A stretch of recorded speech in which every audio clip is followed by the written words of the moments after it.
Good afternoon to all participants. Welcome to session 2 of our 5th and final day of our Corporate Governance Week. Thank you for being with us.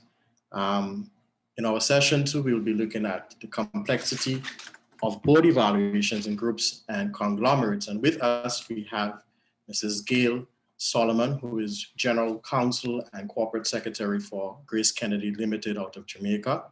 And of course, we have Alison Kibirige, who has been with you this morning, offering her expertise and insights in various topics, who will again join us in this session's discussion. You would have gotten the program or the agenda and the full bios of our respective panelists, is provided. So what we will do, we'll invite Gail to kindly share her thoughts and insights as it relates to the topic in your role and expertise in corporate governance, as well as being a general counsel and corporate secretary for what we call a listed company, of course, which is very much regionally based, and therefore you'll have a number of dynamic issues across the different jurisdictions and how board evaluations and the impact of such within group and subsidiary relations, as well as conglomerates. So I hand it over to you, Gail, following which Alison and myself will support in contributing our insights or observations as well. Thank you. Thank you. Thank you so much, Ron. I hope everybody is hearing me okay. Yes, great. And thank you, of course, to Kamla and Faye for organizing. And I'm very grateful to be on the panel with Alison, who has so much experience in this area. So thank you all for organizing such an important topic for us to discuss this morning. So as Ron indicated, I'm Gail Moss Solomon. I am an attorney and I'm general counsel for Grace Kennedy and also the corporate secretary for the listed company and with responsibility for the overall group. And before we delve right into the matter at hand, I thought it would be important to just give a little overview of Grace Kennedy for our participants who may not be so familiar with the company. And it's a company I'm very proud to be associated with. We are a Jamaican company. We're headquartered in Jamaica, but we describe ourselves as a global consumer group because we're all over the world. And I believe we are one of the largest in the Caribbean, and we're certainly the most dynamic in terms of the number of areas that we operate in, which is very positive, but also poses some challenges for what we are going to be discussing today.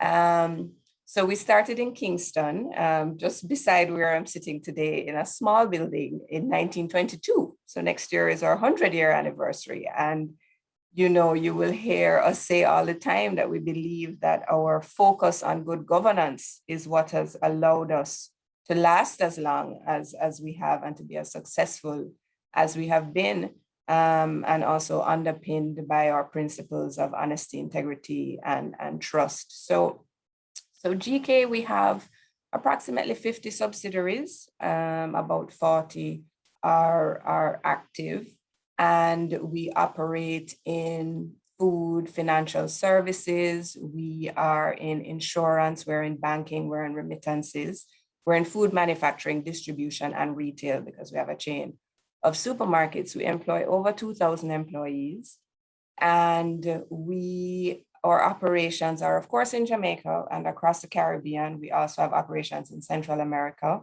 and we do have manufacturing and distribution in the UK, Canada, and USA. And you'll find our products all over Europe as well. And our mission is to deliver the taste and experience of Jamaican and other multicultural foods to the world and leading financial services to our region. And we're very proud of our achievements in that regard. And I think that I mentioned the fact that we believe that good corporate governance has really helped us to get where we are. And I think we can't really have a discussion about corporate governance without talking about how we are measured in terms of ESG indexes, corporate governance indexes.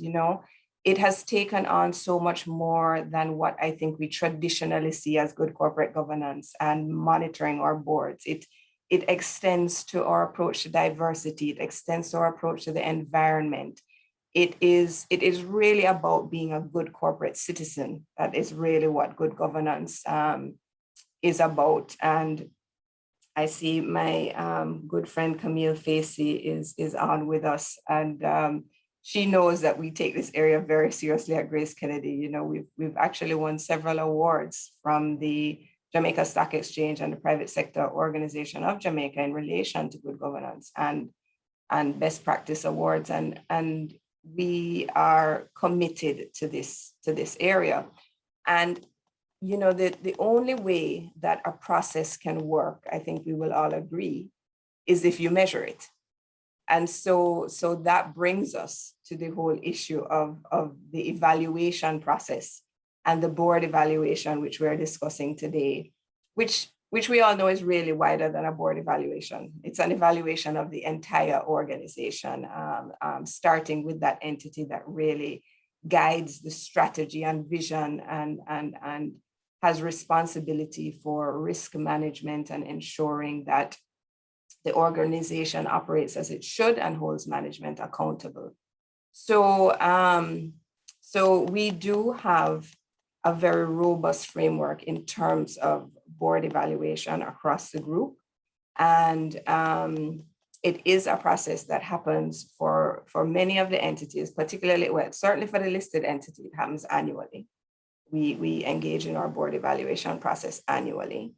And we actually take an approach, because the evaluation process is an involved and lengthy one. And when I say involved, it takes a great deal of commitment from the board members, from the directors, but also from management who administer this evaluation process. So I can speak about what we do here at Grace Kennedy.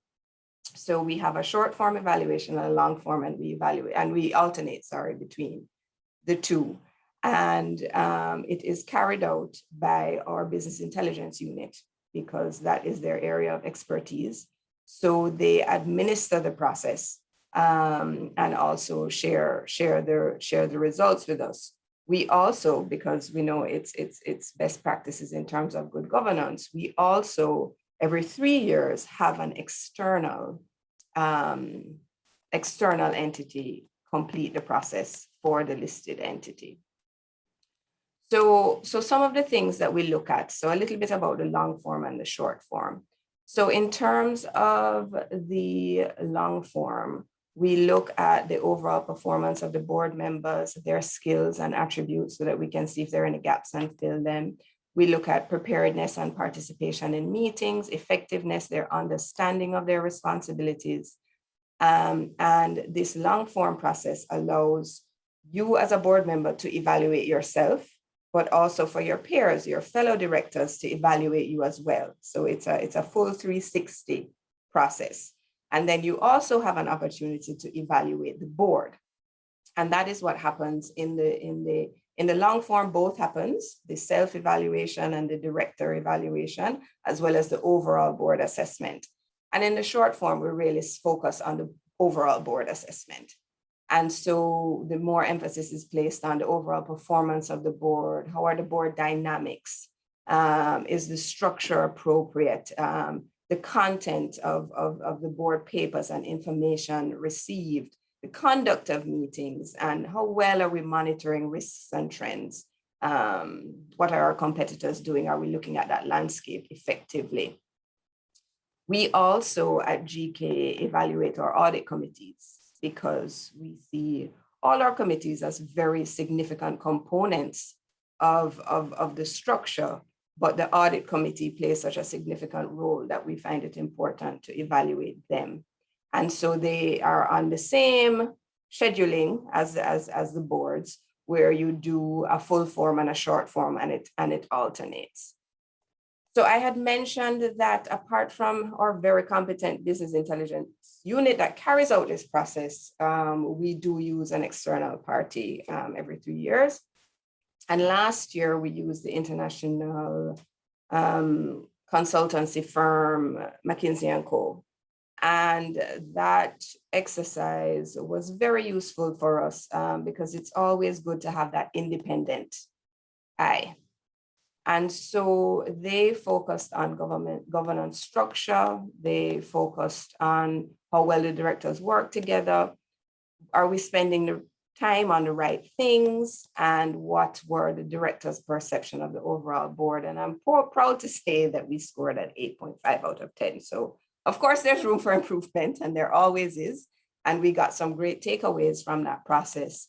But I think overall, we were happy with the result, happy that we used an external provider because it was a different process. It was different from what we were accustomed to. So it pushed us a bit, and we gained some new insights.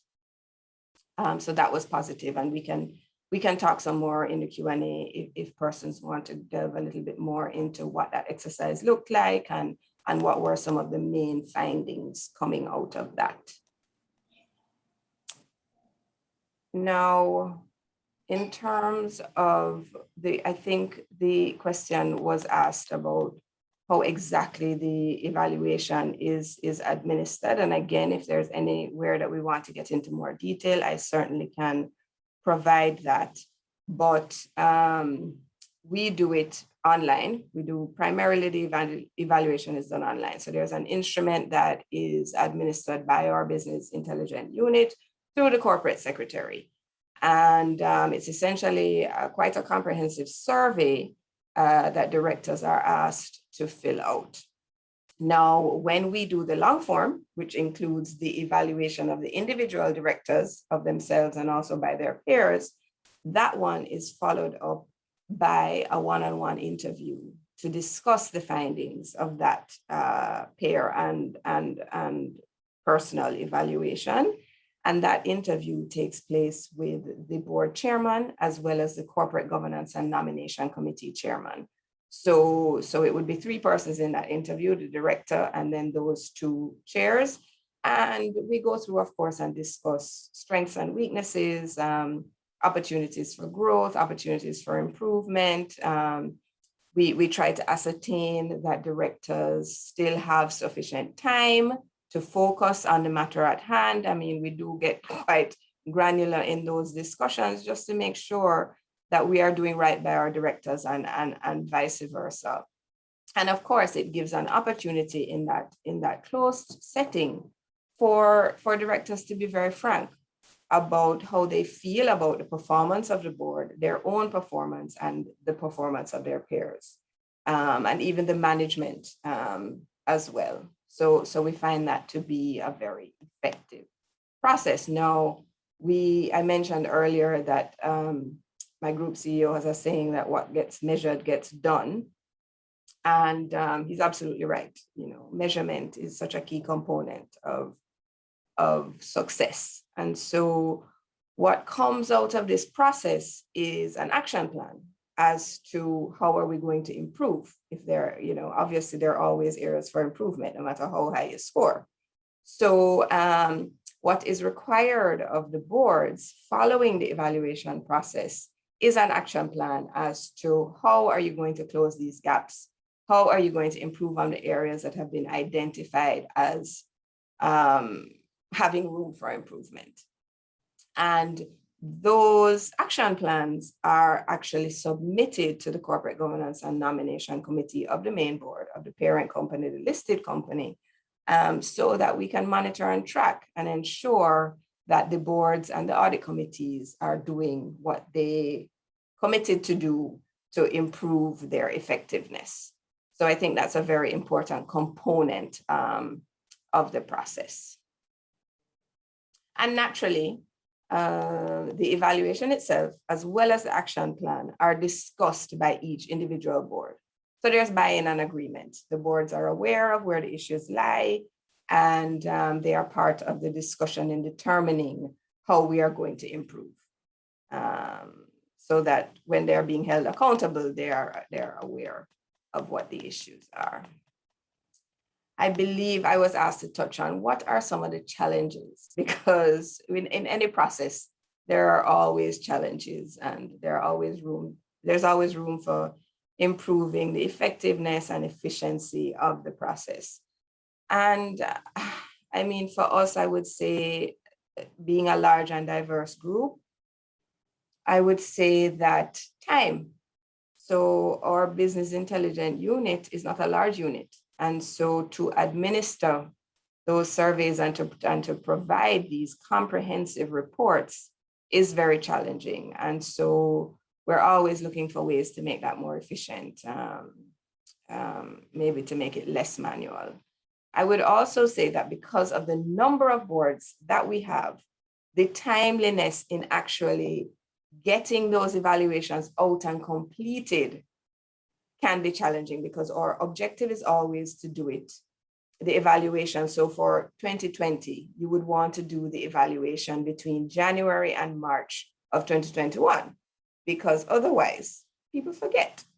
They might lose track of some of the particular things that they found challenging or particularly positive in the previous year. So the longer the time span between the period of evaluation and the time you're conducting the evaluation is a negative thing.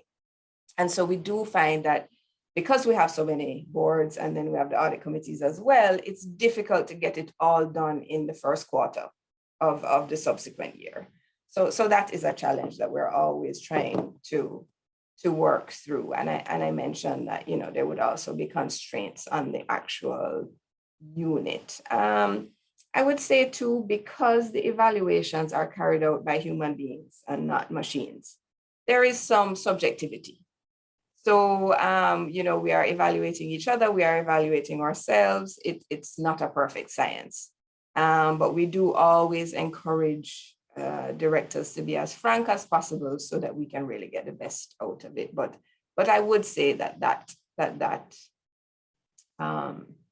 does contribute to some, it may not be as forensic. The results may not be as forensic as you would like. So the time, the fact that we're a large group and therefore the unit is sometimes stretched and some of the process is quite manual. Now, in terms of time, when we're doing the long form evaluation that requires the interviews, that of course can be very challenging. We all know, everybody on this panel and the participants, we all know that our diaries are packed. And so when you are trying to schedule one-on-one interviews with essentially 3 board members who oftentimes have an entire career that they're also managing, that really can be challenging. So sometimes that process can be quite difficult, and then it delays the process. And so we're always struggling to try and keep that tight so that the report can come out as quickly as possible.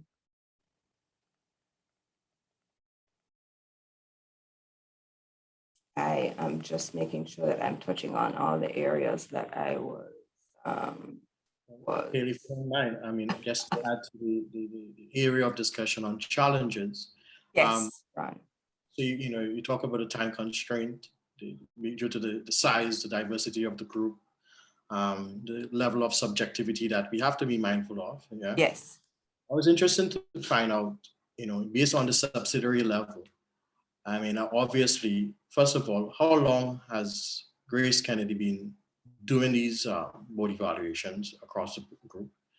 And secondly, what I would like to know, at least maybe in the initial stages, as challenge relates to challenges, what was the reception, the attitude of implementing such, let's say, relatively new way of assessing board members? Because we both know, as the audience will also recognize, that boards are the least, assessed in a management organization. So I was just curious to know if you could also share some thoughts related to the initial reception or response to having to roll out such a mandate, I will say. And how does the subsidiary, in terms of dealing with it, besides or in addition to the time and subjectivity you have identified, are there other dynamics that you have seen or observed in terms of the embracing and understanding the value of this particularly important, I would say, mechanism in good governance? Okay, thank you so much for that question, Ron. It's a great question, and I would just preface it to say that this is something that I say to my team often, that we are very fortunate to work in a company that recognizes the value of good governance. In fact, at one of our director trainings 2 years ago, there was a presentation on the correlation between good governance and profits. It really is, it's something that GK sees value in. And we also see value in the corporate secretarial function, which, plays a major role in this process. So maybe I'm answering your second question first, which is in terms of what was the reception to this kind of process. And I would have to say that the only challenge we have is what I mentioned in terms of time. So where people are challenged in terms of finding that time that aligns with other people's diaries.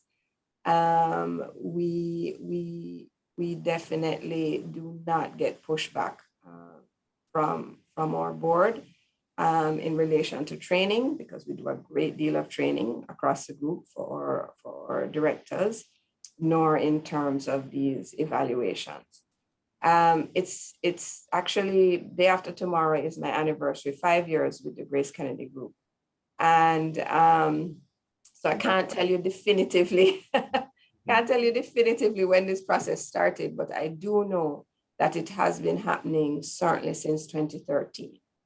So that would be at least 8 years. I believe it could be longer, but I know since 2013, it certainly, I can say definitively has been happening. And we have been expanding it every year. We add more subsidiaries. The audit committees was a relatively recent addition to that evaluation process.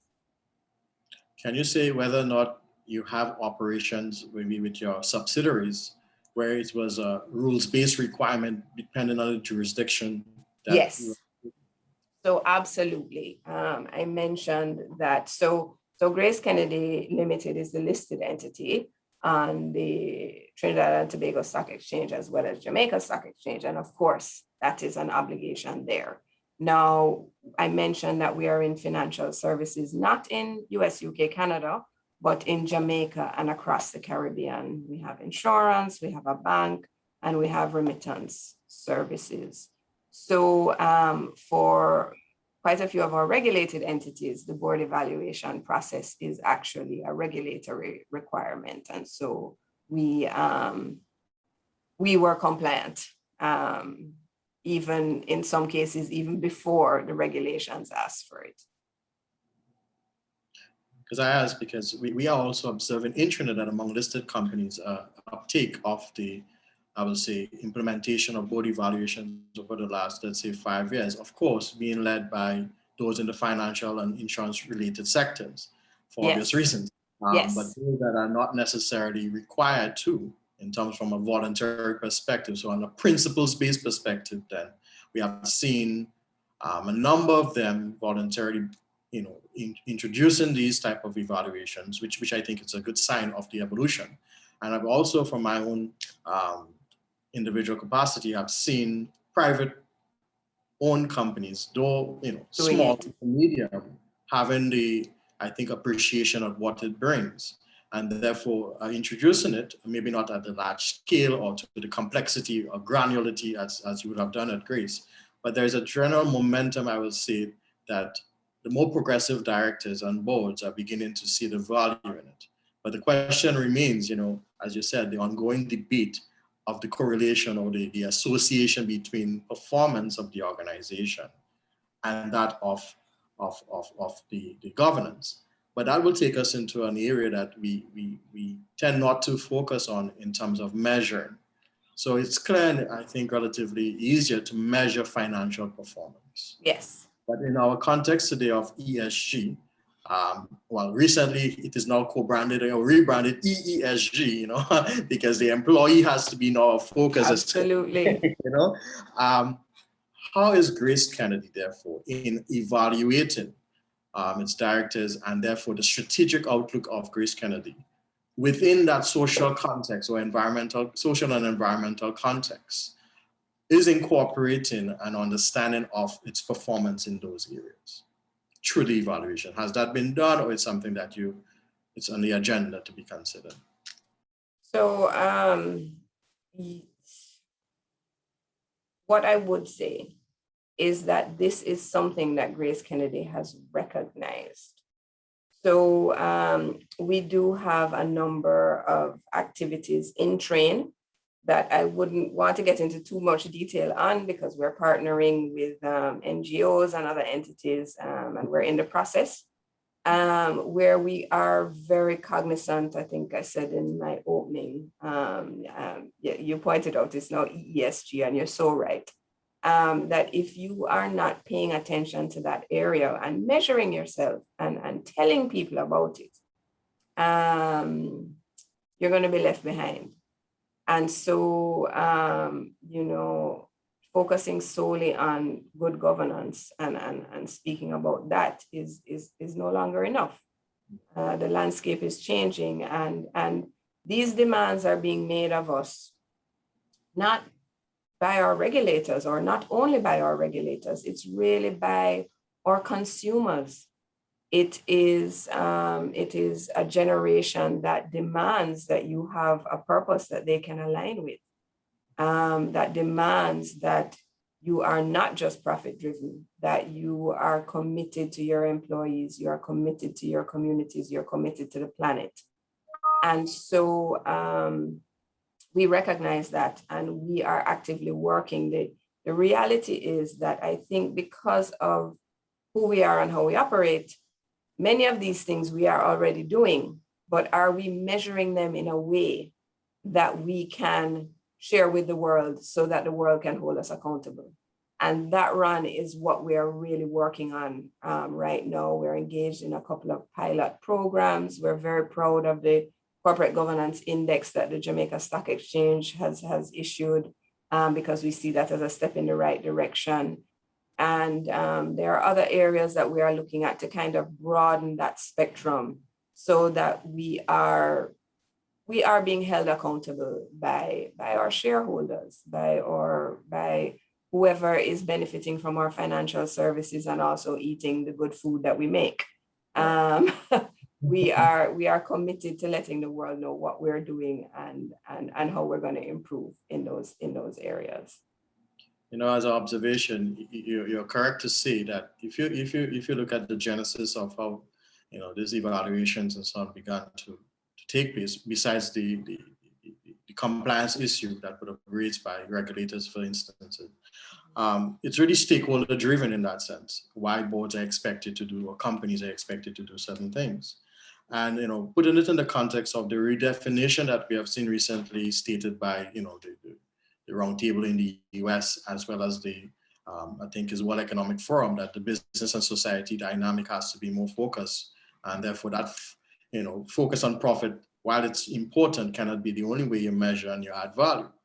So I recognize that stakeholder movement, and I think the cooperation, appreciation of this wider perspective of value you have to add beyond just the direct commodity or the service you provide, and therefore the return on investment on these, but is generally part of that whole sustainability agenda. So I wonder, as we speak about the evaluation, to what extent as well would the evaluation take care of, assessing the board collectively, and by extension, individual directors, as it relates, one, your diversity profile, so there be gender related, and therefore other, I will say, variables that we look at on the diversity, such as age or generation, tenureship, and then expertise, both, the hard skills and the behavioral type of technical, so technical and behavioral competencies. Yeah. Are those considered or factored in your evaluation process? Yes, that is a very valid question, and we actually, as part of our regulatory requirement for the listed company, we do review our corporate governance code every 2 years. And this last year, we engaged with Suzanne Goldson, who is an attorney in Jamaica, and she is an expert in this area. We engaged her to look at our current code and to make recommendations. And so, you know, she looked at some of the global trends and some of the new, the changes that have come out of the UK Corporate Governance Code and or private sector corporate governance code and various, she looked regionally, globally. And some of those very areas she would have touched on. So we did in fact make an amendment to our corporate governance code to address and enshrine this whole issue of diversity. So currently 1/3 of our board is female, and we have now made it mandatory that at least 30% of the board needs to be either male or female. So, so we are compliant, but we are always striving to do better. And when I say that, it's our main board. In our subsidiaries, I would say it is even more balanced in terms of male and female. And certainly as an organization, you know, at our recent AGM at the end of May, I was asked the question, how are we doing with gender diversity? And so I was able to say that, you know, our executive committee is more women than men. Our CEO talks about it all the time, and that us women, we're not there because we're women, it's because we do a good job. Exactly. So thanks for that. And the fact that we actually have more women working in the organization than men, which I know is concerning for some men. We've had some feedback after the AGM, and certainly in management, we actually have more female managers than male managers. In our financial services division, all of the units are headed by women except for 2. It's interesting. And there is also majority leadership of women on the food side as well. So we have a lot of really qualified and competent women in GK. But I'm saying all of that to say that it's something that's on our radar. We are holding ourselves accountable. I mentioned we made that change to our corporate governance code, and we're always looking to do better. And our real focus is to be a better board and to be a better organization. And we all know that the research shows us that the more diverse you are, age, nationality, gender, qualifications, is the better you perform.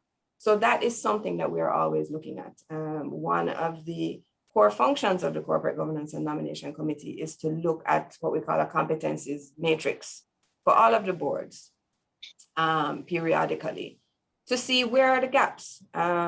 Do we have enough marketing expertise on this entity? Social media is just taking over the world, Ron. Are we covered in that area on our boards at the strategic level?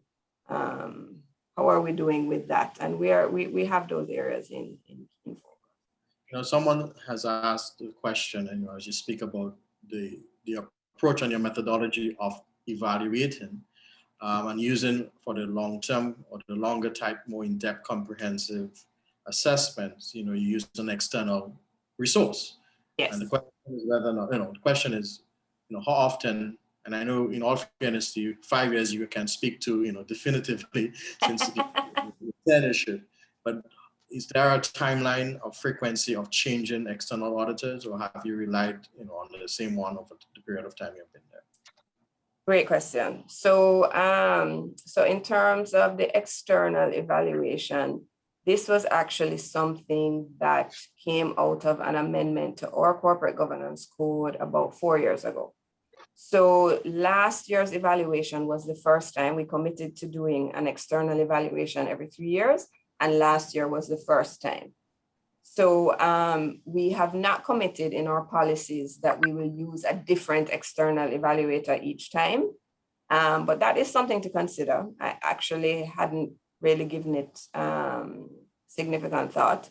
I indicated that we used McKinsey & Co. last year, and they were really fantastic, really brought a lot of value, and the process was excellent. I would be inclined to use them again because they were very good, but I would not be opposed to using someone else if we think that best practices dictate that we change the evaluator. Bearing in mind, though, that we are doing a robust process internally by an entire unit that is very well qualified and equipped to do this. And in fact, could lend their services to other entities. I mean, they really are very good at what they do. So we do a robust evaluation internally, and then we have an external evaluation as well. I mean, I know you have been taking the lead in this conversation, but at the same time, you know, while we're on this, I don't mind inviting Alison to you know, that would be fantastic. It might also, you know, facilitate some of the thoughts that you may want to share as well. So Alison, based on the conversation so far and the question that was just asked, what can you add to this topic of the complexity of evaluation of groups and conglomerates? Okay, thank you very much, Ron, and thank you very much, Gail, for that fascinating description of how you go through an evaluation. And I think, you know, some of the points I've been kind of jotting down while I've been listening, which I thought were kind of valid points to make. I mean, governance, as we know, is about how you do things, not necessarily what you do. And I think, you know, as part of doing the evaluations, we need to make sure that we're taking account of that. And I was pleased, Gail, with a lot of what you were saying, that, you know, obviously Grace Kennedy seems to take that into consideration, because I found, you know, some evaluations where you just have questionnaires and it says, do you have a charter? Tick yes. You know, do you have this? Tick yes. And it's kind of very much taking you through like a tick box kind of questionnaire, rather than actually talking about, you know, what is the quality, what is the performance of the things that we actually have in place. So I think that's an important point. And then going on to measuring, I mean, Bob Garrett in the previous session was saying that he refuses to, as he calls it, review a board that is not compliant. And I think it's quite important, you know, if you're going to hold a board to account, which is really what an evaluation is about, the board needs to know what it's accountable for. So ensuring that you do have, and again, you talk quite a lot about this, that you actually have the governance frameworks in place. The board really understands what's expected of it, not just at the parent level, but also at a subsidiary level. You know, what is expected of the board at a subsidiary level. And I do know that some boards are now starting to develop their own corporate governance KPIs, so that there's more objectivity in the evaluation when they come to do it, so that they can compare their progress against the kind of targets that they've set, whether it's to introduce succession planning or do more on strategy or whatever those areas are. I talked earlier about the importance within subsidiaries to have the right composition of the board. And I think, you know, we had a lot of discussion in the previous session about executives from elsewhere in the group who sometimes get counted as being non-executives. They might not be independent, but they're deemed to be non-executives to meet regulations. But actually, they're just really employees of the group, and they come with this group mindset. And I think, you know, if you've got some independent people, there's a pushback on why are we doing this? Is this the right thing to do?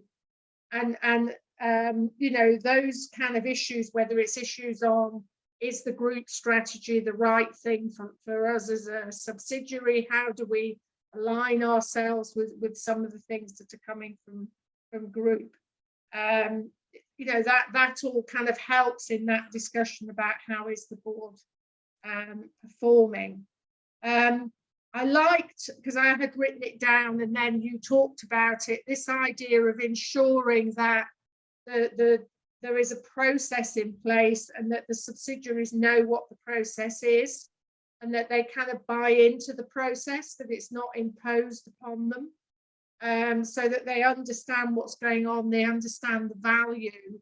And you mentioned, you know, using the COSET network to do that. And again, this was picked up, I can't remember if it was Camille or Faye in the previous session, who talked about the importance of using the COSET network to actually make sure that you get the boards of the subsidiaries engaged in this whole discussion about evaluations. Another thing I think that you can use evaluations for is drawing out this kind of mindset and this group thing among these executive directors, because, you know, some of them don't realize, I think, the level of responsibilities that they have. And as we've been talking about, I think probably most of this week, how boards become more complex, the liabilities that you have on those boards become real. These executive directors, if you like, need to really understand what is their responsibility towards the group, but also what is their responsibility towards the actual entity that they're sitting on the board of. And I think, you know, using the board evaluation as a way of making that clearer is quite important. I jotted down again, and this was something else that you raised, about the need to have action plans and the need to share and disclose those. You mentioned up to the parent.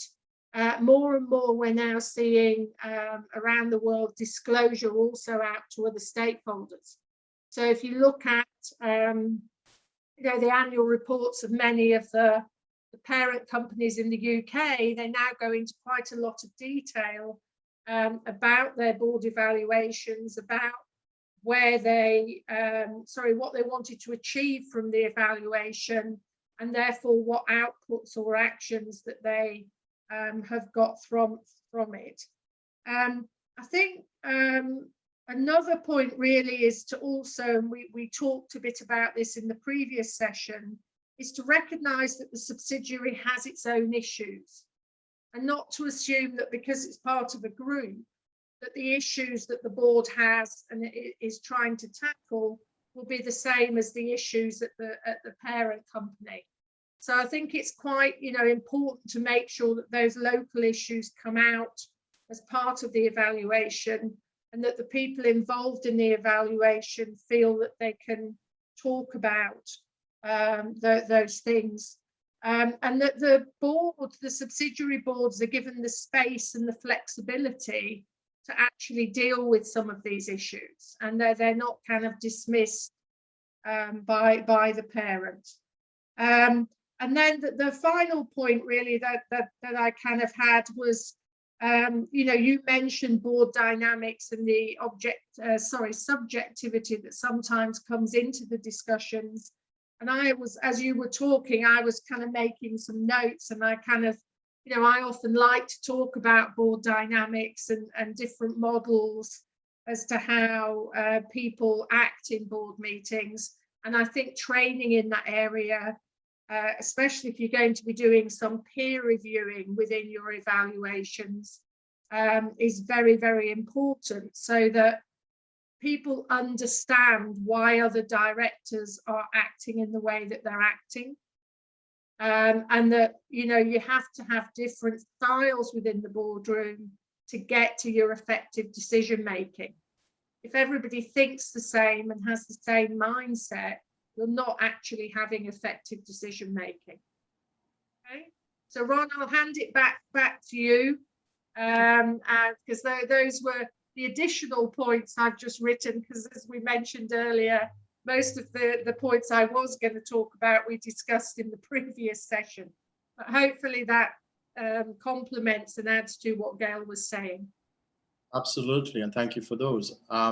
You know, I just wanted to, you know, highlight the point you mentioned, and I think it's a cautionary point in terms of the relationship between subsidiaries and parents. I know that dynamic, especially being mindful of that dominant logic, where subsidiaries may not be given enough, let's say, scope to let's say, deal and address their own realities, you know, because they have to be so much, you know, aligned to the group governance, I would say, expectation. But that brings a point of, in the evaluation itself, and, you know, you can say, Gail, if you're aware of it, does the evaluation gauge or measure the nature and the quality then of the relationship between the subsidiary and the parent? You know, how does the parent assure itself that there is a, what we call a progressive or effective relationship between these two parties? Because obviously in a group setting, that dynamic is always contentious, or could be potentially very contentious. So how do you gauge that in order to appropriately respond to it? Does the evaluation then cover that type of that factor? That's the first question to you, Gail, so keep that in mind. But we have Venetia, who is also, you know, posing some questions to us. One has to do with, you know, the first time introduction of evaluations, you know, if you should go externally or internally.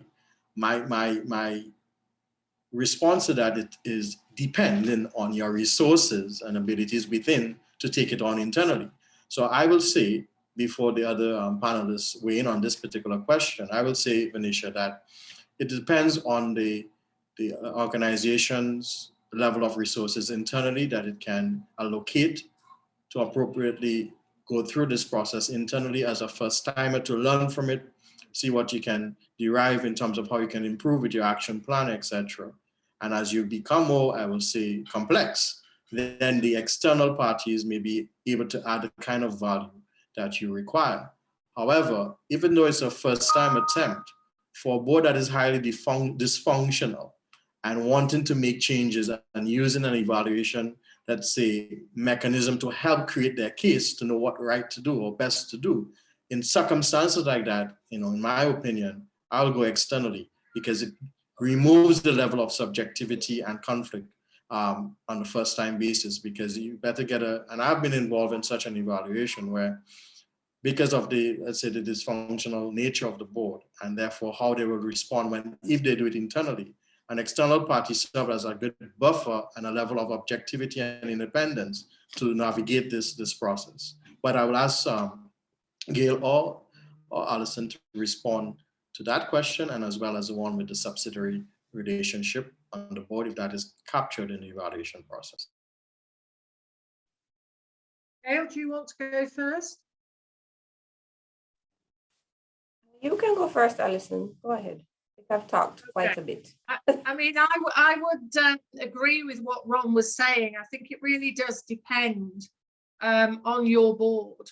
And I think, you know, often the company secretary gets pulled into this in discussing with the chairman, you know, should we do a self-evaluation? Should we do a kind of external one?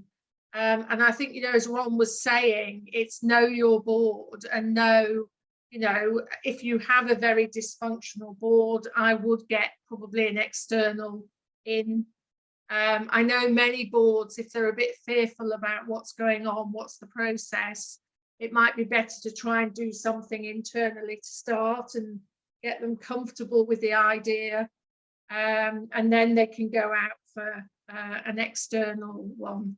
I know one of the funny things that tends to happen is that if you're using these questionnaires, you tend to find the first year that you look like a star board, well performing, and then the next year, if you're doing them every year, you're not quite as well performing, And by the time you get to the third year, it looks like you want to be firing everybody.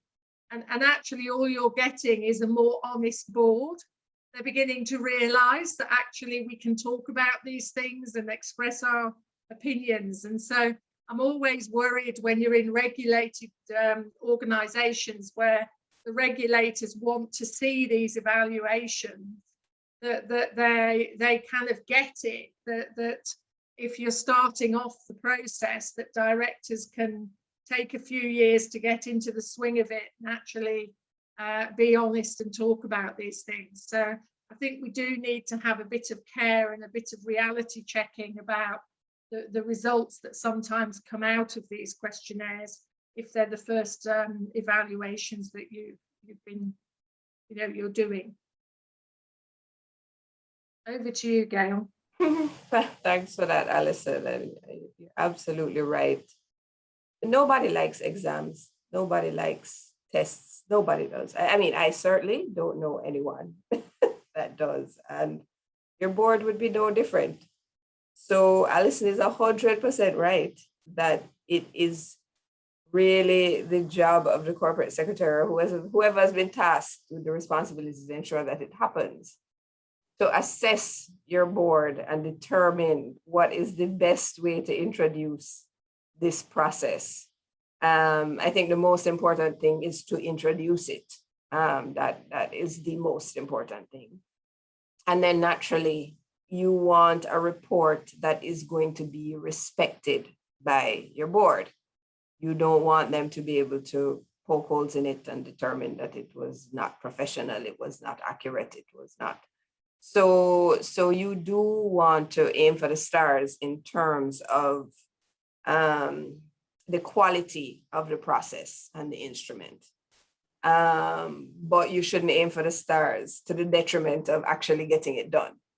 So I know for GK, when we first started, I know, Ron, it was before I was with the company, but when we first started, it was done internally, but with assistance from an external entity. So they assisted us in developing the actual survey and questionnaire and also compiling the results. So there was guidance in creating a template. And then there's been significant training of the team to get them to the place where they are now, where I mentioned that really they could do this for other entities. They really do a very good job.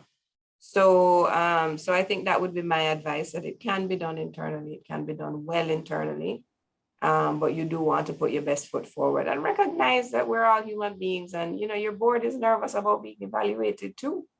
So you really just have to try and make this this process as seamless and efficient and professional as possible. And if I may add, as a first-time attempt or in the planning to do so, you really have to build the awareness and educate the board of its benefits and, approach it more as a developmental process as opposed to an evaluation to say you're out or you're in. I think when you use that softer, more emotionally intelligent kind of narrative, maybe, it facilitates and addresses the skepticism or the reluctance, and gradually, you get them to win over. Once you get one, over, you start snowballing, because, and as you said, you have to know the dynamics of the board to know how to push it, how hard to push it, but you have to, of course, have a deadline when it has to be done and introduce it accordingly. And as you'd have done, as in Greece, I'm aware of companies that would do it internally, but will, ask the opinion of others who did it in the past, or the COPSECs or the experts, to just advise them accordingly to get it right, as you said. As it relates to the relationship, however, in assessing whether or not you assess in terms of the governance relationship between subsidiaries and parents, you have any comments on that one? Gail? Sure, and it actually reminded me while you were speaking just now, Ron, that part of what we do is we're constantly reviewing the evaluation instruments. So this is connected to both questions. So we recognize that it's not a one size fits all, and we recognize that as times change and as the board changes, there are particular questions or areas that we might need to focus on more. And we also allow for a fair amount of tailoring of the evaluation. So naturally, the evaluation that goes to the audit committee is not the same as the evaluation that is done by the board, because they have a different function, connected but different. And I would say the same for the subsidiaries. So there is a definite allowance for the instrument to be tailored to the particular subsidiary. So the overarching instrument, you'll see a lot of correlation. But in terms of each individual subsidiary, and particularly because we're in different industries, you might see that the focus shifts from subsidiary to subsidiary. In terms of the actual relationship, I would like to answer that in two ways. There is for the subsidiaries on both sides. So for the parent company, there is an element of looking at, are we providing sufficient oversight of the subsidiaries? Are there particular ways that we need to be more focused in one way or another? And the flip is asked by the subsidiary in their evaluation process. So that is addressed. In terms of, you and Alison touched on the whole issue of succession planning and culture. And I think that this is not so connected to board evaluation, but it's an important area to address.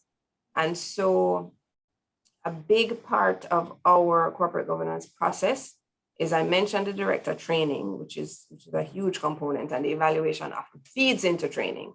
So often the evaluation identifies what the areas are that we need to train on in a particular year, and it varies from subsidiary. Subsidiaries have to do sector-specific training separate from the group-wide director training. But also the induction process in terms of setting the tone for what is expected of you as a director is very important. And we have a very robust process for individual directors in terms of how you are onboarded as a director, going as far as sending you on particular training, just to ensure. And then as part of our succession planning, it's very important to us, and it's one of the things that we're looking at in terms of our update to the corporate governance code coming up, which is how we ensure that we are rotating, so we're refreshing, but at the same time, we are not losing too much institutional knowledge, so that you don't have a new director learning from the directors who are currently sitting there. So there's that balance between independence and freshness and new eyes and the importance of that, but also making sure that there's a transfer of knowledge in terms of the culture of the organization and the board, culture of the board. It's interesting that you talked about, the succession. I mean, it came up with Alison, and you have been addressing it. And our focus has been so far on groups. I have noted it to myself that we have to consider what happens with a conglomerate. But before we do, I thought about the point about succession, and going to Alison's comment that especially when you use these, let's say, available assessment instruments, if you call it that way, one has to be very careful of the extent to which you ought consider customizing it, I will say. And I'm aware of one company, it's a subsidiary of listed on our stock market here in Trinidad. And when we were looking at the instruments that they were intending to use, the red flags were there, because what they are assessing, it does not incorporate some of the realities that you need to test as a board, or review or evaluate as a board here in our context. And the point of succession came up, not just at the board level, but senior executive management level. And it was like, I asked the question, how many of you as directors know at the next level in terms of your executive team who does not sit on the board, where the next talents are in the organization? In other words, it kind of gauging your understanding as directors, while you are quite mindful of the extent of operational issues you get involved, but your awareness of the company. And therefore, succession planning from that level in terms of top management. Are you aware who they are, what skills they have. So it is part of the strategic, oversight of the organization. So, you need to test, in my view, the board's awareness of succession, preparation, and planning in an organization. And this is where the extent of customization will come into the discussion. But this takes me to the issue of conglomerates as well. How do we share about the realities of board evaluations for conglomerates, which is very different than groups? Essentially, from my understanding, you may have just one board of directors in a conglomerate, which has oversight for all the divisions. And for me, the working challenge I can see as a potential issue will be the director's understanding of the nature of that conglomerate, because there are so many maybe diverse business lines. You don't have an independent board per subsidiary because you don't have subsidiaries in that sense. How well can you say as a board you understand the dynamics of each of these divisions or units, in your evaluating process? How can you address that? But I will, extend it to Faye, Kamala, as well, of course, Gail and Alison, to share any thoughts they have as it relates to conglomerates and board evaluations. One way we got around that in one such organisation I worked for was that after the board meeting, we used to have lunch. And then after that, we had an hour where each of the divisions would come and do a presentation on their, their business and highlights and challenges and risks.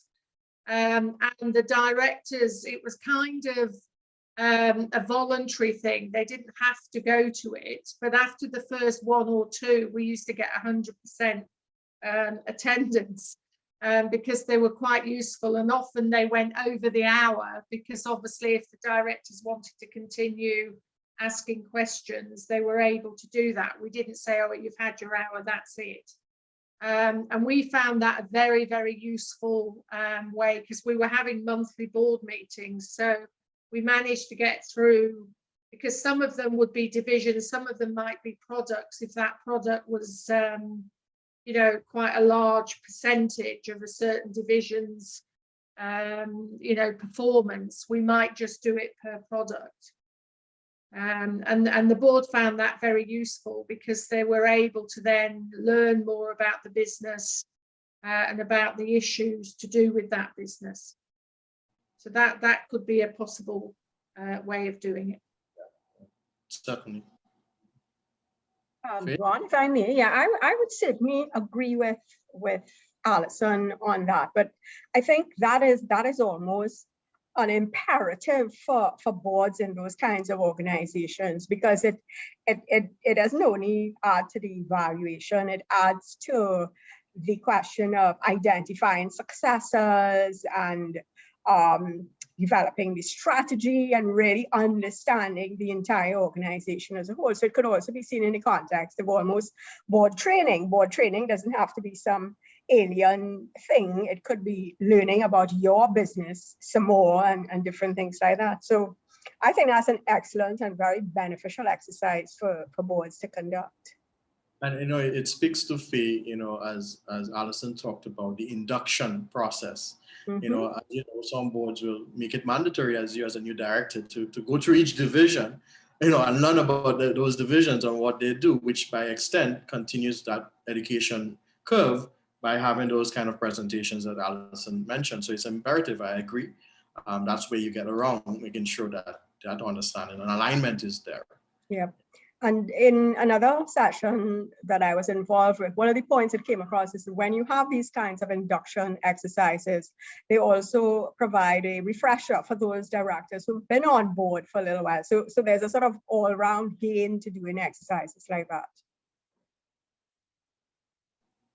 Kamala, do you have any thoughts? I've often found when you're offering those kind of things, the existing directors will say to you, why wasn't I asked? Why can't I go to that? And, the answer is, well, you can if you want. We didn't know whether you'd want to go. So I think it's always worthwhile, asking them. And I think if they do go, then that helps the relationship building with the new directors as well, or new director. You know, if you're getting them all together in these slightly less formal situations than the actual board meeting. Yes, and if I may add, Ron, to me, I see that as a fundamental part of how the directors can ensure they carry out their oversight, you know, which is one of the major concepts of governance and their role on the board. So definitely, if you're a conglomerate and you know you're not so familiar with some of the divisions of the company, then you have to make it your business to do so. But I'm so happy that a lot of what we are saying is really underscoring the need for an effective corporate secretary. Yeah? It's telling us we need to make sure that we have persons within organizations who understand what these key issues are, so they can alert their boards to being able to address it before it becomes a challenge in the organization. And I thought it was really useful what Gail shared earlier in terms of that whole spectrum of what they look at, you know, the whole onboarding process for directors, and then still to thinking of the succession planning as well, you know, to make sure that there's that planning for institutional memory not being lost, even as you move forward.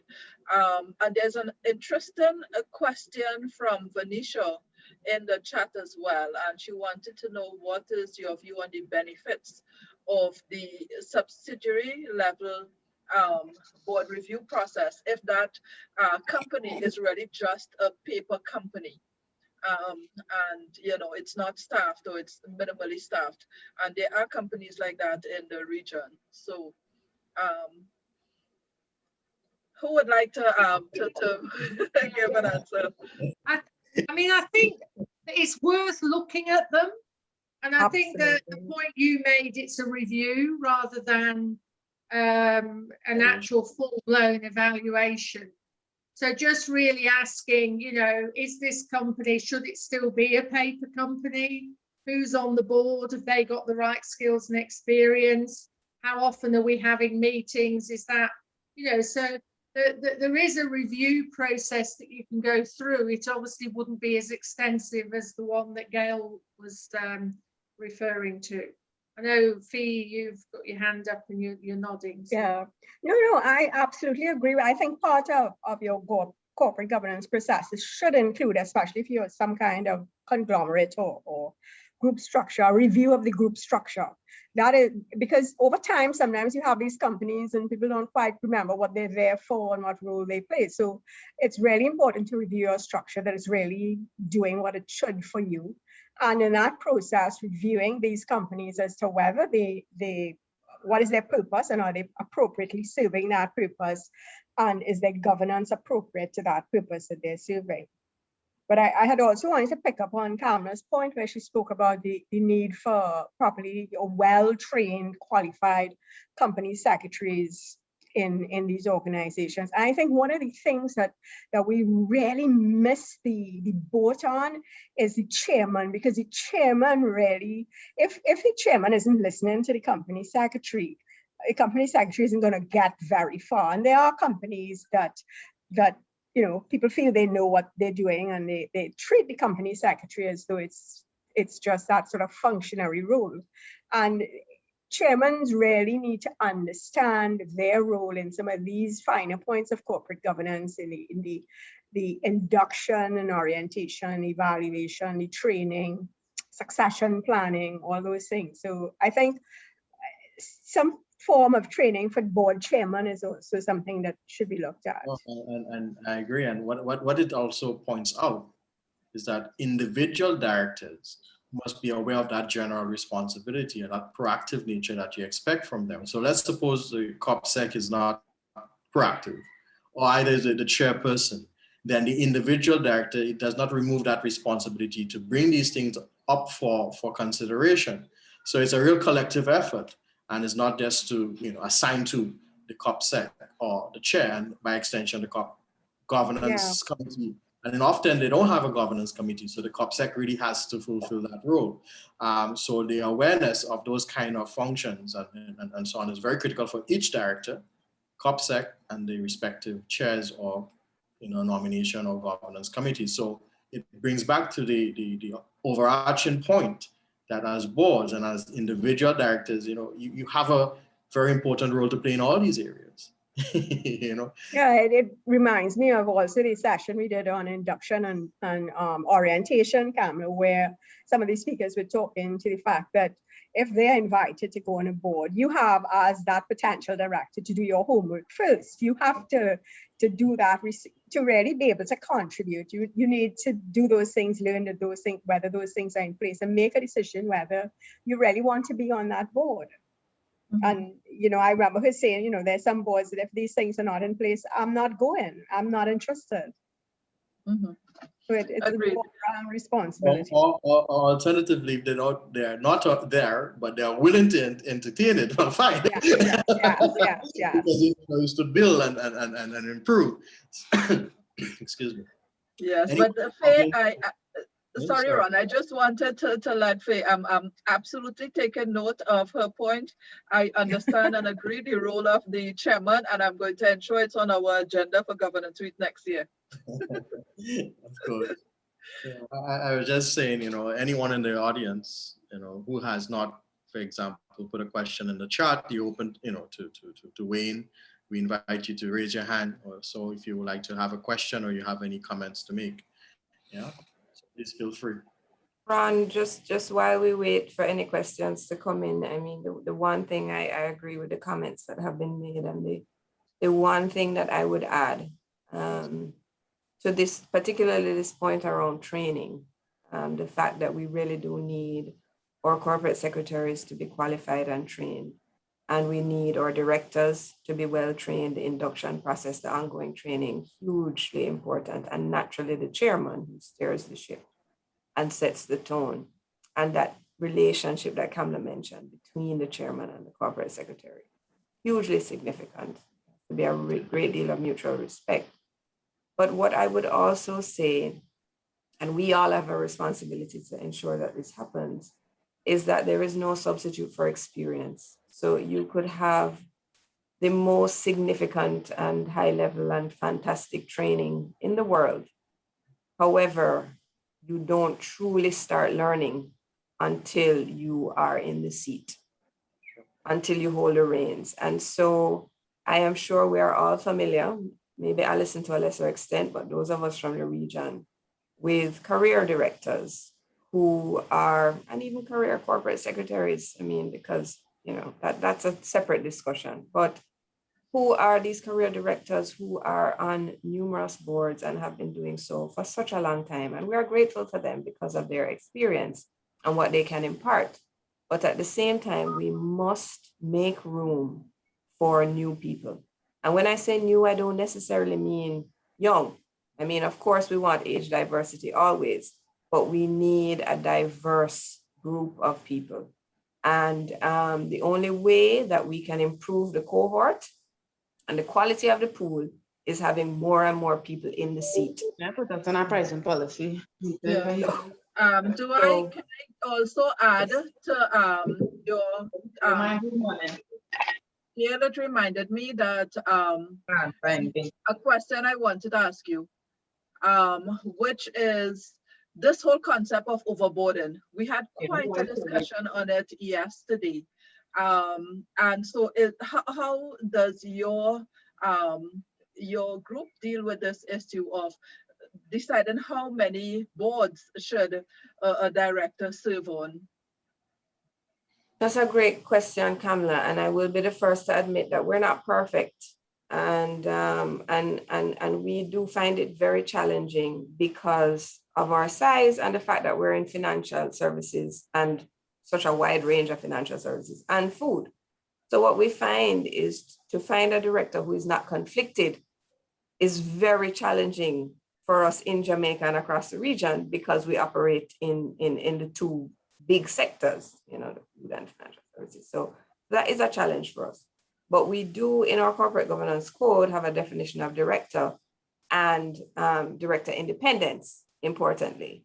And so we have a limit on the number of boards you can sit on, because after that, you're no longer independent. And of course, that definition comes from the various international best practices. So that's how we handle it, by limiting the number of boards on which you can sit across the group. And we do have retirement age limits and term limits in some instances. So that is how we try and manage that whole issue. But it is a challenging one, and we're always looking at how best to address it. Gail, and Kamala, I wanted to go back to that point about the career directors that we have. One of the, I would say, unique issues with the region, CARICOM, is the so-called small pool that we always see, and hence overboarding and cross directorships, the extent of it, okay? Now, we also have to note that for the listed companies, they are able to move on faster from that dominance of those kind of career, let's say, directors. But we have a large percentage of our big companies, even groups and conglomerates, that are private and are not listed, and sometimes really no regulatory oversight, okay? And this is where sometimes you see a very huge challenge in introducing things such as an evaluation process or a review process for boards, because the career type directors, though they add a lot of value based on their experience in business, may not always have a, let's say, a positive appreciation of the scope and value of good governance practices. So, you will come across those who have been around before us in boards or on boards, and will tell you, their understanding of governance still is really about compliance, and not understanding the association with strategy and all these other things that go with good governance practices, or the expectation of directors. And you might be surprised the extent to which this still is prevalent among private large companies, not necessarily listed ones.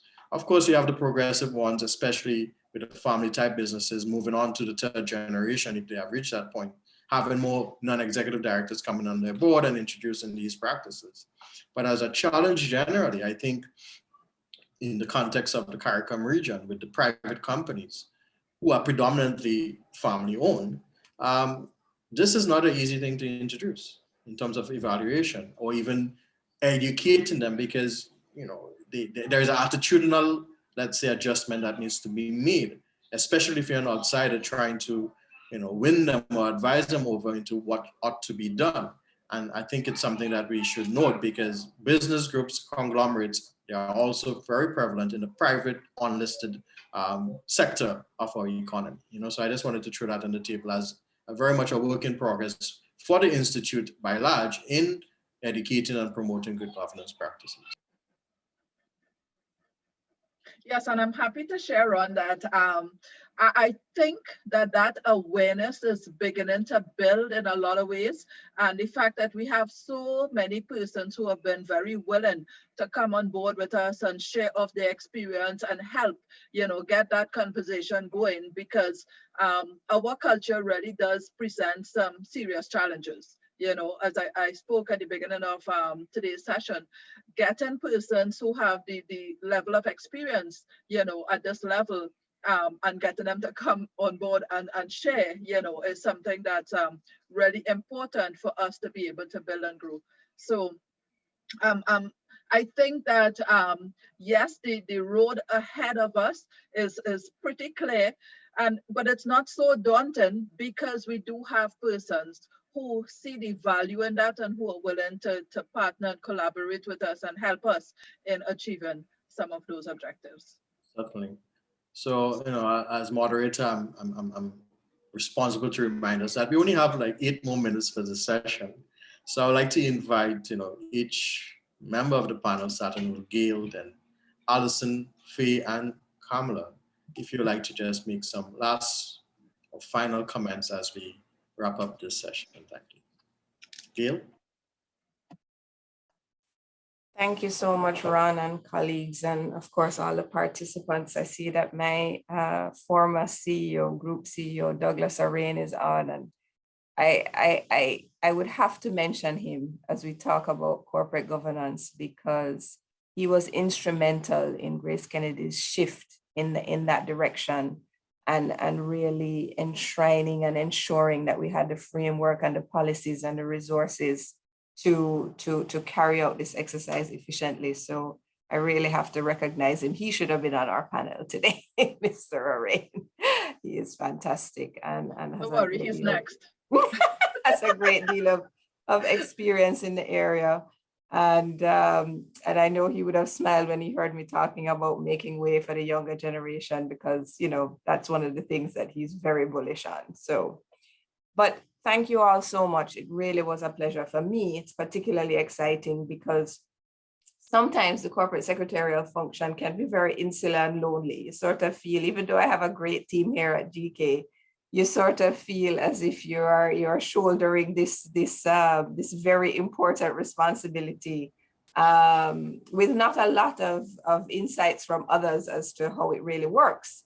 And so to be on this panel today with all of you who are clearly so experienced and so passionate was really refreshing and such a pleasure.